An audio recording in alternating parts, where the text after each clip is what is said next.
We buy gold. We have all seen the signs on the streets, but do you know what happens after you sell your gold? Today, we're going to take you on the journey behind the scenes and show you step by step. Our interview of the day is with David. Welcome.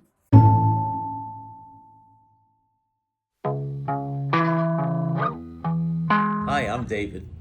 I've been doing this for over 45 years. And the craziest thing that I've melted was probably a Cuban link chain that weighed over 1,000 grams, so that's over a kilo, that someone traded in and a jewelry store or a pawn shop brought it in to have melted. A person can come in and they have scrap gold and they want to trade it in, they want to sell it. So I take the material, I weigh it.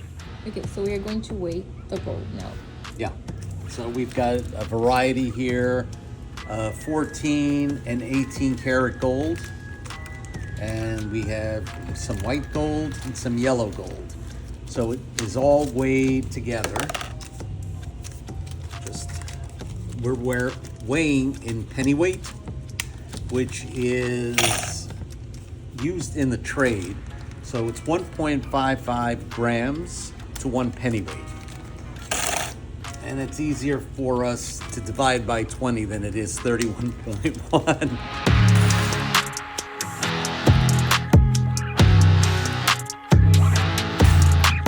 Okay, we have a starting weight of approximately 118.59 penny weight. So let me write that down, 118.59, which translates into 184.43 grams. So that's our starting point, and from here we go to the furnace room. It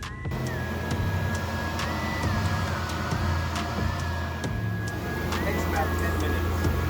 This is an aluminized jacket, so if something splatters, it doesn't go through my clothing and burn me. What is the temperature?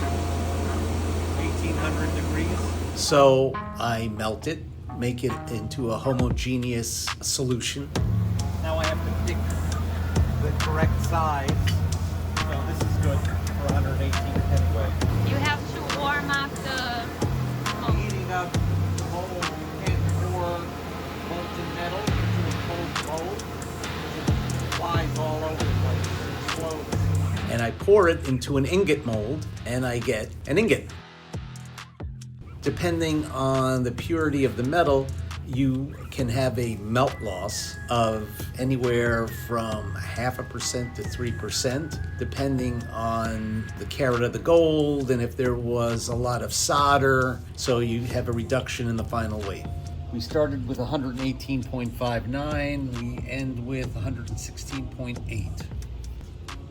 Dirt disappears. Sometimes the base metals will burn off. Gold doesn't disappear. So sometimes you'll end up with lower weight, but it's more concentrated because there's less of the unwanted material in there. Then I drill the bar on both sides and I mix up the drillings that come out so I get a real good mixture. And then I put it into the XRF machine, which hits the metal with an X-ray, which throws off a spectrum, and it reads the spectrum and tells me what metals are present in the bar and at what percentages. So what you're seeing is that you had 14 and 18 karat bezels. So we have an average of 15 and a half karat. It's 64.8 roughly when it stops moving. How long do you leave the reading? 30 seconds. 30. You can see it contains a little bit of silver. It's got nickel because of the white bezels. You've got zinc, copper, and then I calculate the price, less a discount that I need for profit and to run the business. I buy the bar, everyone's happy. The other segment of the business is where people want me to remove stones. This was a Cuban link chain that was covered in diamonds and the owner wanted the stones removed. That is a chemical process that requires the use of aqua regia, which is a mixture of hydrochloric and nitric acid. The metal is dissolved into the acid. I don't need all of it to dissolve. I need the prongs to dissolve so I can recover the diamonds. That Is aqua regia that contains gold. So this has to get filtered out, and then I use another chemical, metabisulfite, to drop the gold out of solution and then recover the gold that's in solution. This is gold. Yeah. Recovered from. What happens to this acid after you use it? the acid has a pH of roughly 1. Neutral would be around 7, 7.5. So I have to raise the pH to bring it to a neutral so I can then dispose of the acid.